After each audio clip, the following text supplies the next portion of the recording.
My hag of a stepmom gave away my PlayStation 4 while I was away in college. So I rent out her house while she was on her honeymoon with her newest husband. I'm an only son. The summer haze shimmered over the familiar asphalt as I returned from yet another college tour. Each Ivy League brochure felt heavy in my hand, a physical manifestation of the gulf widening between me and my father. It had been 5 years since the cancer gnawed away at my mother, leaving a hollow behind, the ghost of her laughter echoing in the quiet corners of our once vibrant home. Dad, a monument of grief carved from stoicism, aged overnight. He clung to routines, the clockwork of his days punctuated only by the hollow clink of silverware against china and the rustle of the newspaper. I was 17, still grappling with the raw edges of loss, when Grace entered our orbit. She shimmered into view like a mirage in the desert of our grief. My mother's nurse at the hospital, she became a soothing balm on Dad's raw wounds. Her eyes, the color of a stormy sea, reflected his pain, her voice a low, velvet murmur that lulled his anxieties. I watched, a wary sentinel guarding the gates of my grief, as Grace insinuated herself into our fragile ecosystem. It wasn't her kindness that grated. Her casserole deliveries and whispered condolences felt genuine enough. It was the glint in her eyes, the calculating way she'd brush against Dad's arm, the subtle shift in her scent from antiseptic hospital ward to expensive perfume when I wasn't around. I was old enough to recognize the predator's gleam beneath the nurturing veneer. But who was I to judge? My own reflection in the mirror mirrored a boy still clinging to the wreckage of childhood, my voice still cracking with adolescent angst. Dad, drowning in sorrow, clung to any life preserver tossed his way. My life was on a fast-track trajectory, propelled by the scholarship that ripped me away to a new continent the following year. So, I retreated to the sanctuary of my books, burying myself in the intricacies of chemical equations, seeking solace in the predictable logic of the periodic table. Every phone call from Grace, her dulcet voice a saccharine intrusion on my carefully constructed solitude, felt like another layer of varnish applied to her carefully crafted facade. But beneath the polished surface, I sensed a darkness, a hunger that belied her practiced empathy. In my quiet observations, I pieced together fragments of her life: the failed marriage, the string of temporary gigs, the persistent cough that spoke of late nights and cheap cigarettes. My suspicions solidified into a steely resolve. I wouldn't allow her to exploit my father's vulnerability, to drain him of the resources my mother had carefully husbanded for his retirement. The battle lines were drawn, invisible yet taut. 1 year of Dad's mourning, punctuated by Grace's monthly phone calls, became a tense truce. Then the news arrived like a thunderclap shattering the uneasy calm. Dad was getting married, and it was Grace. The weight of my college acceptance letter, once a symbol of escape and liberation, suddenly felt like a leaden chain anchoring me to a situation I was powerless to influence. My graduation loomed, a portal to a future I'd meticulously planned, now tinged with the uncertainty of Dad's fate. As I stepped into the airport terminal, the polished marble floor mirroring the turmoil within me, I knew this wasn't just a goodbye to high school, but a prologue to a far more complex and perilous journey. It was the beginning of a game of chess, with my father's well-being and the ghosts of my past hanging in the balance. I closed my eyes, the roar of departing jets drowning out the echo of doubt, and braced myself for the storm brewing over the horizon. My escape across the ocean was no longer just a personal quest, but a desperate defense against an unknown enemy whose motives lurked in the shadows. The plane lifted, the ground shrinking into a tapestry of green and gray, and I knew that my life, once neatly confined within the bounds of textbooks and equations, had taken a sudden, irrevocable turn. This wasn't just a new chapter, it was an entirely new book, with chapters yet to be written, characters yet to be revealed, and a plot more perilous than anything I'd encountered in the lab. The year after Mom's absence draped its heavy cloak over our home felt like a desolate stretch of permafrost. Then, like a thaw creeping over frozen tundra, Grace arrived. My initial frostbite-tinged suspicion gradually softened as Dad, a monument sculpted from grief, thawed under her sun-kissed smile. She was 40, younger than the lines etched around his eyes, but her laughter, a cascading spring of melody, filled the cavernous emptiness Mom had left. Still, a shard of suspicion lodged in my gut. Scandinavian stoicism forbade overt intervention, but the silence screamed volumes. Grace, with her honeyed check lilt and calculating emerald eyes, felt like a foreign species invading our Nordic landscape. Dad, a titan in the banking world, had amassed a fortress of wealth, now vulnerable to tremors from Grace's ambitious heels. After 6 months of whirlwind courtship, our home morphed into a wedding scene, spun from gossamer and whispers of forever. I swallowed my misgivings, clinging to the fragile hope that Grace was the balm Dad's wounded soul craved. Yet the shadow of Mom, etched in the grooves of his smile, refused to fade. He grew paler, frailer, a flickering candle battling the relentless wind of time. Then, one cold evening, Dad called me to his study, his voice a whisper against the crackling fireplace. "Boy," he rasped, his eyes searching mine, "what do you need to set you up in this life?" My reply was immediate, instinctive. "Nothing, Dad. I'm a man. I'll carve my own path." The question itself felt like a premonition, a chilling tremor shaking the foundations of our precarious normalcy. "You'll be here for years," I reassured him, my voice cracking with denial. Reminding him of aunts and cousins, of my self-sufficiency, of the scholarship that was my passport to escape and independence, felt like building sandcastles against a rising tide. The tide came a year later, stealing Dad away at 59. The icy grip of reality shattered the fragile hope I'd clung to. He was gone, leaving behind a gaping chasm, a symphony of unanswered questions hanging in the air, their discordant notes echoing long after the silence descended. Grief washed over me, a tsunami claiming the shores of my carefully constructed future. Dad's passing, a silent, swift executioner, had severed the fragile tether that bound me to the familiar. Now, adrift in a sea of uncertainties, the suspicion I'd buried resurfaced, a venomous serpent poised to strike. Had Grace merely bided her time, playing the dutiful wife, while the sands of Dad's health trickled through her hourglass? Was there truth to my whispered fears, or were they merely the poisonous thorns of grief twisting my perception? The questions clawed at me, refusing to be silenced. The air, thick with the cloying scent of her expensive perfume, felt suffocating. My Nordic stoicism, once a sturdy shield, felt flimsy against the siege of doubts. The game had changed, the pawns replaced by shadows, the board tilted by an unseen hand. I, the reluctant warrior armed with suspicion and filial duty, was thrust into a labyrinth of deceit, where unraveling the truth felt like the only path to salvation. The scent of Dad's pipe tobacco and Mom's lavender water still lingered in the air, their ghosts whispering in the quiet corners. Their legacy, a treasure far exceeding any earthly fortune, was at stake. This wasn't just a battle for inheritance, it was a crusade for truth, a desperate quest to reclaim the narrative of my parents' lives and expose the hidden motives that lurked beneath the veneer of Grace's saccharine smile. The game had begun, and I, the lone king on a desolate chessboard, would not rest until the truth, bitter and stark, revealed itself. In the echoing silence of Dad's absence, I vowed to become the guardian of their whispers, the champion of their memory, and the relentless hound, forever hot on the trail of my suspicions, until the truth, like a bone unearthed from the ashes, lay bare before the world. The echoes of my father's final breaths still hung heavy in the air, clinging to the plush velvet curtains, and the polished mahogany banister like wisps of forgotten dreams.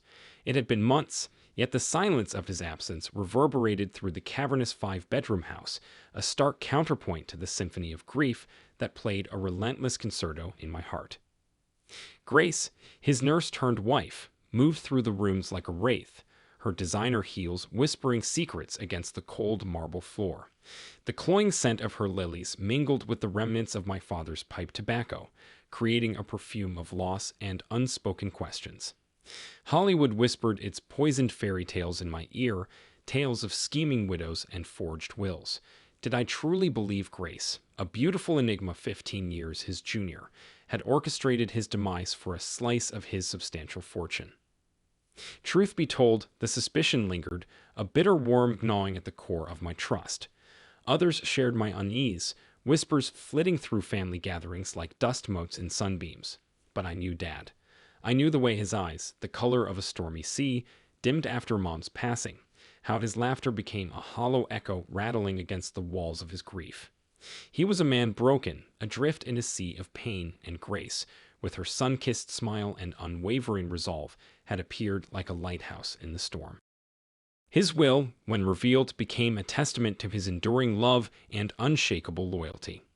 The house, a sprawling monument to our memories, fell to me, an unexpected inheritance I neither coveted nor anticipated. He'd scattered smaller legacies like pebbles on a beach, ensuring his sisters and their children were cushioned against life's harsh tides. And Grace, the woman who'd been with him in his final days, inherited the lion's share, a fortune in the seven figures. I wasn't blind to Grace's displeasure. The glint in her emerald eyes held an edge of steel, a flicker of resentment at the house slipping through her grasp. This was no ordinary property. It was a trophy in a city where space was a precious commodity and houses danced to the tune of astronomical figures. The air, already thick with sorrow, crackled with unspoken tension. But amidst the swirling fog of grief, a different kind of horror surfaced. In the hushed whispers of the night, Grace made subtle advances, testing the waters of my vulnerability. Her touch, once soothing, felt now like a predator's caress, her perfume a poisonous haze clouding my senses. The woman who'd held my father's hand in his final moments now sought solace in the arms of his son, an act that transcended betrayal and tiptoed into the realm of the macabre. I recoiled, erecting walls of ice around my heart, a fortress against her insidious advances. The house, once a symbol of family, became a battleground, the air thrumming with unspoken accusations and veiled threats. The ghost of my father, ever present in the scent of his cologne and the worn grooves of his armchair, became my silent compass, guiding me through the labyrinth of grief and suspicion. This wasn't just about inheritance. It was about unraveling the truth, a truth hidden in the depths of Grace's emerald eyes and the rustle of legal documents. The Hollywood stories whispered their dark narratives, but I knew in my heart that the truth, however unpalatable, resided somewhere beyond the glitzy facades and whispered conspiracies. I was adrift in a sea of uncertainty, clinging to the wreckage of my father's memory, a solitary sailor on a quest for the truth hidden behind his final curtain. The house, once a haven of laughter and warmth, now echoed with the whispers of suspicion. Each creak of the floorboards, each chime of the grandfather clock seemed to hold a secret, a clue waiting to be deciphered. I delved into the labyrinthine world of his finances, scrutinizing bank statements and legal documents, chasing whispers of shady deals and hidden accounts. Grace, once the soothing balm to his pain, became the object of my scrutiny, her every move a performance to be analyzed, her every word a whispered lie waiting to be unearthed. This was not the future I had envisioned, not the life I had planned. But here I stood, a shipwrecked soul clinging to the mast of suspicion, determined to navigate the stormy sea of grief and betrayal, to unearth the truth, however bitter it might be. The air in the once familiar living room hung heavy with a suffocating mixture of grief and simmering resentment. Grace, ensconced on the plush sofa I vaguely remembered picking out with Mom, seemed to have morphed from a temporary caregiver into a permanent fixture. Over the past 3 years, my dad's old house, the cornerstone of countless childhood memories, had become her canvas, repainted with her tastes and habits. Despite legal documents clearly stating otherwise, I felt like a visitor in my own home. College, an escape hatch from the suffocating grief, kept me physically distant, only affording me fleeting glimpses into this warped reality. My visits, mostly to see my cousins down the street, were meticulously timed to avoid any unwanted encounters with Grace. I played along, downplayed my ownership, a strategy fueled by a cautious desire to avoid conflict until I was fully prepared.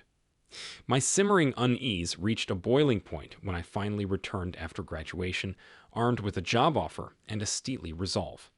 Grace, draped on the sofa like a flamboyant peacock, and her new boyfriend, Ivan, a greasy caricature of a bad boy only a few years my senior, greeted me with an insolence that bordered on the absurd.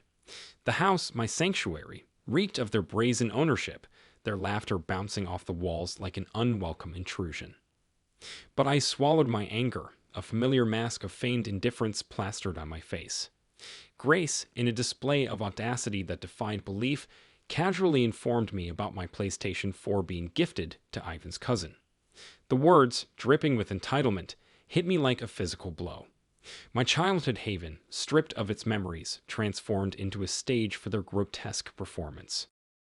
That night, the walls of my passivity crumbled. Passwords changed, a digital moat erected between me and their digital encroachment. The air, no longer thick with pretense, hummed with quiet anticipation. Grace, oblivious to the shift, announced her impending nuptials to Ivan, citing an inability to remain trapped in the stagnant pool of grief. My response, curt and measured, mirrored the change within me. Graduation, a stepping stone out of their manufactured reality, was followed by the promise of a new apartment, a physical boundary to demarcate the end of their charade. The words, spoken with an icy calm, were the first salvo in a battle I was finally ready to fight. This wasn't a war fueled by petty squabbles over misplaced consoles or unwanted roommates. It was a reclamation of what was rightfully mine, a stand against the corrosion of grief and betrayal, a fierce defense of the legacy my father had entrusted to me. This house, a testament to shared laughter and whispered secrets, wouldn't become a trophy for their warped games. It was time to reclaim my space, brick by emotional brick, and silence the whispers that had for too long drowned out the echoes of the past. The journey wouldn't be easy. Tears would be shed, words exchanged like poisoned arrows, and the ghosts of the past would inevitably rise. But as I surveyed the battlefield, my childhood home, a surge of determination coursed through me. This was my legacy, my birthright, and I would not surrender it without a fight. The game had changed, and the silent observer had become the warrior, ready to reclaim her inheritance, one step, one victory at a time. The house, bathed in the soft glow of dawn, held its breath, an expectant participant in the drama about to unfold. The air, no longer stale and suffocating, tingled with the crisp promise of a new beginning. It was time to reclaim my home, my memories, and the narrative of my father's life, one carefully plotted move at a time. The curtain had risen, and the drama, fueled by love, loss, and unwavering resolve, was about to begin. The saccharine smile plastered across Grace's face felt more like a predatory grin when she skimmed the part in the legal papers outlining my ownership of the house. Her eyes, sharp as emeralds under the harsh living room lights, gleamed with something akin to relief I realized at the prospect of me vacating the very space she tried to claim as her own. "But, sweetheart," she purred, her voice dripping with feigned maternal concern, "you'll always have a place here. My house, remember." The house had metamorphosed from a shared grief refuge to a trophy on her shelf, and the patronizing offer was an unwelcome worm slithering into my ear. My mind conjured a scathing retort, a fiery rebuttal ready to singe the paint off the walls, but I swallowed it, opting instead for a curt, "Thanks, Grace. Appreciate the offer." Her response was an exaggerated clap of her manicured hands. "Absolutely wonderful. Because Ivan and I are planning a little wedding shindig back in my homeland. Honeymoon afterwards, of course. Such a shame it's such a local affair, otherwise I'd have loved to have you, honey. You know how busy you are, darling." Busy wasn't the word. Plotting was closer to the truth. My congratulations, offered through gritted teeth, echoed hollowly in the air. Then came the ask, predictable as sunrise. "Darling, wouldn't mind house-sitting, would you? Just until we get back, my sweet." House-sitting? My house? The audacity, the sheer nerve of it, almost stole my breath. But I schooled my features into a mask of polite acquiescence. "Of course, Grace. Happy to help." My tongue itched to bite back, to replace house with its rightful possessive pronoun, but I bided my time. The moment they disappeared on their local trip, the house, once a suffocating cage, transformed into a battlefield. Rental advertisements sprouted on websites, promises of a prime location and charming character luring potential tenants. Movers, ghosts of future freedom, materialized with packing boxes, meticulously separating Grace's gaudy glitz from the remnants of my parents' warmth. Every heirloom, every photograph, every chipped mug that held the faint echo of their laughter was carefully preserved, a defiant stand against the erasure she'd attempted. And then the locks. Each click of the deadbolt resonated with a quiet triumph. Not just a physical barrier, they were a declaration of ownership, a reclamation of what was rightfully mine. The echoes of their voices, once unwelcome intruders, faded into the background, replaced by the steady beat of my resolve. This wasn't just about bricks and mortar. It was a reclamation of memories, a battle against grief-fueled amnesia. This house, a canvas adorned with love and loss, wouldn't become the spoils of her opportunistic play.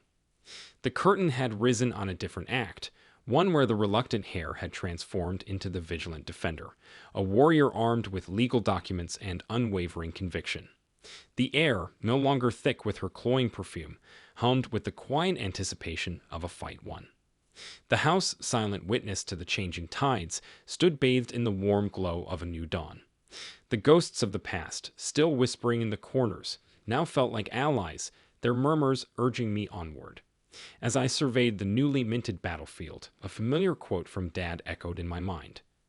A strong man stands up for himself. A stronger man stands up for others. This time, I stood for both. For the legacy forged in love and laughter, for the whispers of a stolen past, and for the future yet to be written, a future where this house, no longer a trophy, would once again sing with the melodies of a family unbroken. The game had changed, and the queen had emerged from the shadows, ready to play. Checkmate, Grace. The house and the story it held was mine to reclaim, one meticulous move at a time. The house, once a sanctuary of laughter and sunlit mornings, now stood draped in the shadows of betrayal. Each creak of the floorboards whispered accusations, each sunbeam painted Grace's greed on the polished hardwood. Yet, amidst the echoes of grief, a different melody arose, the determined strum of my resolve. Within days, the air buzzed with inquiries. My dad's legacy, transformed into a haven for a young family, blossomed under the care of a barrister and his schoolteacher wife. Their laughter, echoing through the halls, was a lullaby to the ghosts of my past. The first and last month's rent, neatly deposited, felt like a balm to my wounded trust, while the year-long lease was a testament to their faith in me, a faith I wouldn't betray. My lawyer, the same shield that had protected my father, stood guard once more.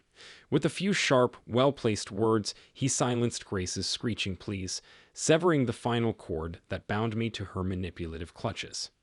Her exile, bittersweet in its finality, marked a clean break, a decisive closure to the charade she'd orchestrated. Whispers painted the air, rumors of Grace and her trash husband flitting across continents, fueled by my father's hard-earned fortune. I pictured them, gaudy and desperate, their opulent charade collapsing under the weight of their own entitlement. Let them have their fleeting crumbs, their hollow victories. This house, this legacy, was mine, a beacon of stability amidst their storm of squandered riches. Meanwhile, my life bloomed under a different sun. My career, a seedling once choked by grief, flourished in the city's fertile soil. Love, unexpected and tender, blossomed in the cozy corners of a shared apartment, my fiancée's warmth a sunrise chasing away the lingering shadows of betrayal. The house in the hands of the barrister and his family echoed with the melodies of childhood.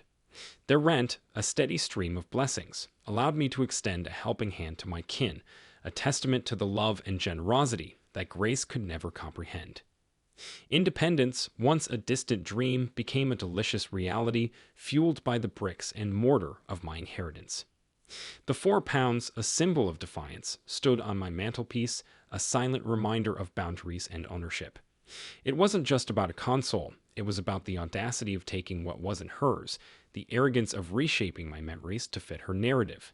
This house, my haven, wouldn't be another pawn in her twisted game. Grace, I dismissed her with a sigh. Let her seek another canvas, another puppet to manipulate. This stage, this narrative, was mine to write. And in the symphony of my life, her discordant notes would forever be lost, a fading echo in the grand finale of love, triumph, and the sweet, satisfying melody of justice served. The house, bathed in the soft glow of a new dawn, was no longer a monument to grief, but a canvas for creation. The ghosts of the past, their voices softened by time, whispered encouragement, their legacy woven into the tapestry of my future. This wasn't just a house, it was a promise, a testament to the enduring power of love and the unyielding spirit of a son reclaiming his birthright. The curtain had risen on a new act, and I, the reluctant warrior, now stood poised as the architect of my own destiny. The game was mine to play, and the final move, checkmate grace, had been delivered with silent grace and quiet dignity. The house, a beacon of resilience, stood triumphant, no longer a battlefield, but a haven, a sanctuary of memories reclaimed and futures yet to be written. This was my inheritance, not of bricks and mortar, but of love, laughter, and the unshakable conviction that in the grand game of life, the righteous will always prevail.